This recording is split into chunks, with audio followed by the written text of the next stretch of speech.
반갑습니다. 송주준입니다. 윤석열 대통령에 대한 탄핵 정국을 맞이하게 되면서 헌재가 보여주는 얼토당토하는 모습 때문에 정말 많은 분들이 분노하고 계실 텐데요. 지금 이 순간에도 헌재가 보여주고 있는 모습은 형평성이라고 하는 것은 눈에 진짜 보이지도 않을 정도입니다. 많이 말씀을 드렸습니다만 이 마흔여 이 인간을 갖다가 재판관으로 임명하겠다라고 하는 목적, 그래서 헌재를 9명 체제로 만드는 것뿐만 아니라 아예 그냥 좌편향돼 있는 그런 헌재로 만들겠다라고 하는 목적 때문에 헌재가 했던 만행이 무엇이었습니까? 그렇죠. 한덕수 권한대행에 대한 탄핵 심판, 이게 애당초 정족수가 150명으로 해야 되냐 200명으로 해야 되냐, 그거에 대한 결정 자체를 아예 밀어버리는 거였습니다.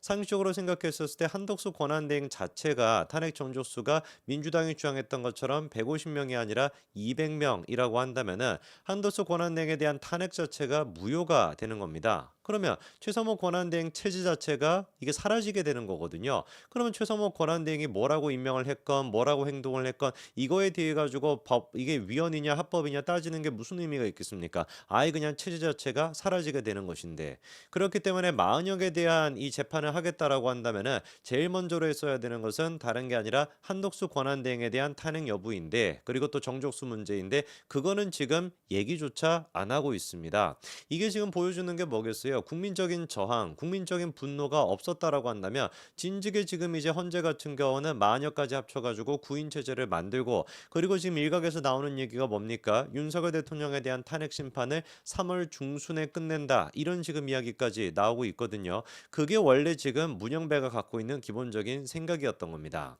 자, 그런데 이런 지금 헌재를 맞닥뜨린 상태에서 그나마 우리가 믿을 수 있는 것이 이 헌재 내부에도 양심이 있는 재판관이 있다라는 것인데요.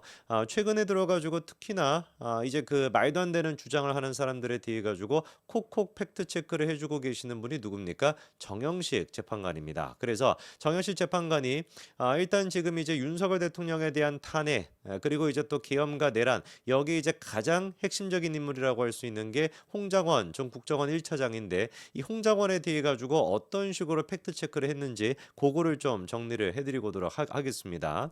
일단 홍장원 같은 경우는 기존에 주장했던 게 뭐였냐면은 계엄이 선포가 됐던 그 당일날 12월 3일날 윤석열 대통령으로부터 지시를 받았다라는 거예요. 뭐라고 지시를 받았냐? 싹 다 잡아들여라고 하는 지시를 받았고, 그리고 난 다음에 여인영 전 사령관한테 이제 그 전화 통화를 왔는데, 그 전화 통화의 내용이 뭐였냐면은 정치인이 됐거나 뭐 그리고 또 언론인이 됐거나 그런 사람들을 체포하라라고 지시를 이제 받았다. 그래서 그 내용을 내가 수첩에다가 적었다라고 하는 게 홍장원의 기본적인 주장이었습니다.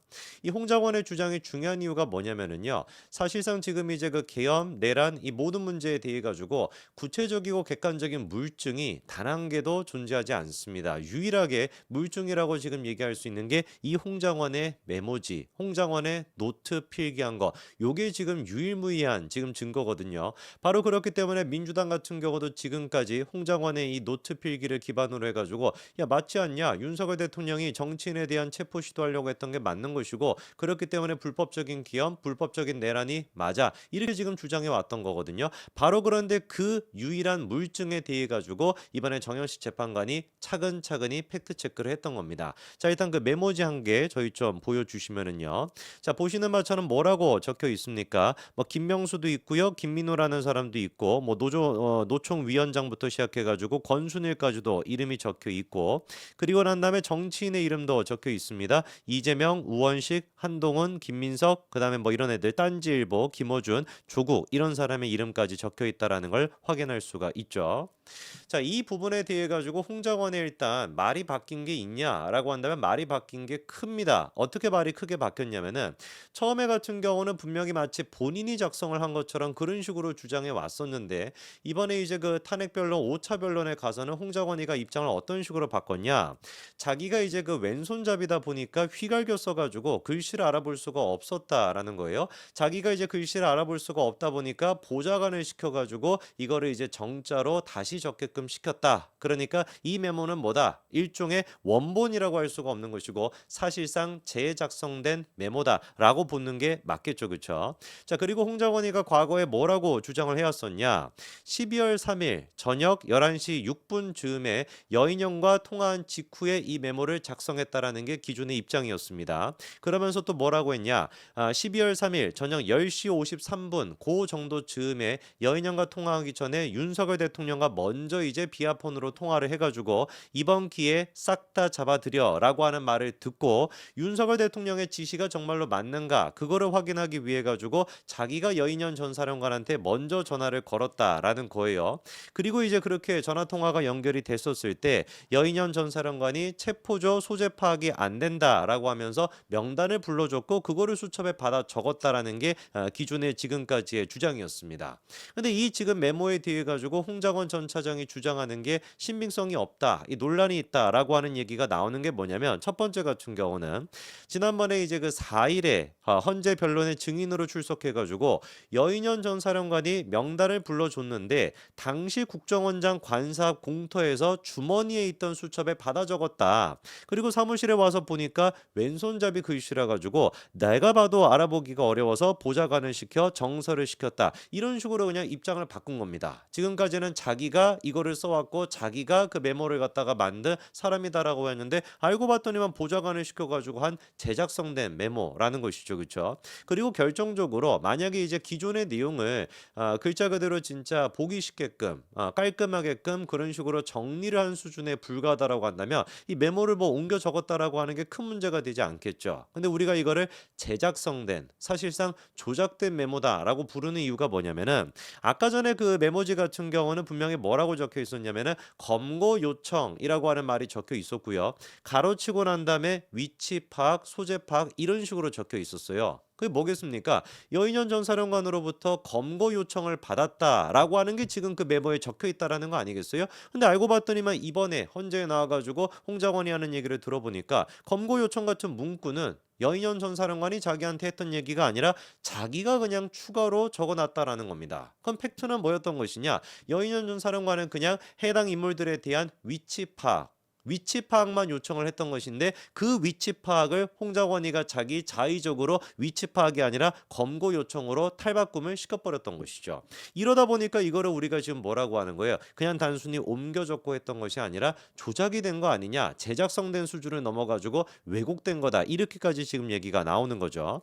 그리고 또 신빙성 논란이 나오는 두 번째 이유가 뭐냐면은 지난번에 이제 그 작년 12월 12일 날 민주당 간사죠, 박선원 의원이 이제 유튜브 채널에서 뭐라고 얘기했었냐, 이 메모에 대해 가지고 홍 전 차장이 여인영 전 사령관과 통화할 때 목소리를 크게 하니까 현장에서 보좌관이 받아 적은 것이다, 이렇게 얘기했습니다. 그러니까 뭐 스피커폰이 됐거나 목소리가 이제 워낙에 크게 이제 소리가 나오다 보니까 그 현장에서 이제 그 뭐 홍 전 차장 같은 경우는 홍장원은 적을 수 없는 그런 상황이었나 보죠. 뭐 술을 마시고 있었다 이런 얘기도 지금 있는데, 그래서 어차피 통화 목소리가 잘 들리니까 야, 옆에 있는 보좌관한테 바로바로 그냥 적어, 뭐 이런 식으로 이제 얘기했다라는 게 박선원의 실질적인 멘트였습니다. 근데 이번에 홍장원이 했던 그 메모가 작성됐던 경위와도 차이가 있죠.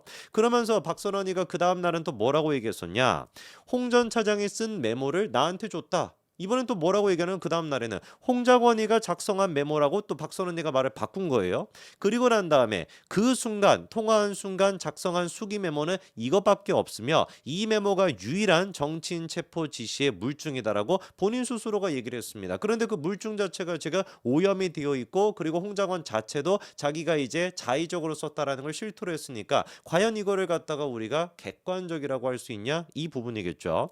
그리고 이제 정현신 재판관 같은 경우도 납득이 되지 않는다, 메모에 대해 가지고 지적했던 게 몇 가지가 있는데, 첫 번째 같은 경우는 도대체 여인영 반첩사령관이 뭐가 도대체 뭐 능력이 이제 뭐 부족하고 막 그래가지고 국정원 차장한테 전화를 걸어가지고 체포 요청을 했겠냐라는 거예요. 상식적으로 생각을 해봤을 때 국정원 같은 경우는 무슨 경찰이 아니기 때문에 경찰한테 전화를 걸어가지고 체포하라 그러면 또 모르겠는데, 국정원에 그런 식의 어떤 인원이나 능력이 갖춰져 있는가, 이게 지금 이제 정영실 재판관이 보기에도 납득이 안 된다라는 않는다라는 것이죠. 글자 그대로 뭐 국정원 같은 경우는 정보 같은 게 있을 테고 그리고 또 뭐 시스템 같은 게 갖춰져 있으니까 위치 추적 정도야 하는 거야 국정원한테 요청할 수 있다라고 할지라도 실질적으로 체포한다라고 하는 거를 왜 도대체 국정원한테 이거를 요청했다라는 것인지 납득이 잘 안 된다라는 겁니다. 그리고 아까 전에 얘기를 했던 것처럼 검거 요청이라고 자기가 자의적으로 작성을 해놓은 거 이거 같은 경우도 정현식 재판관이 보기에는 잘 이해가 안 된다라는 것이죠.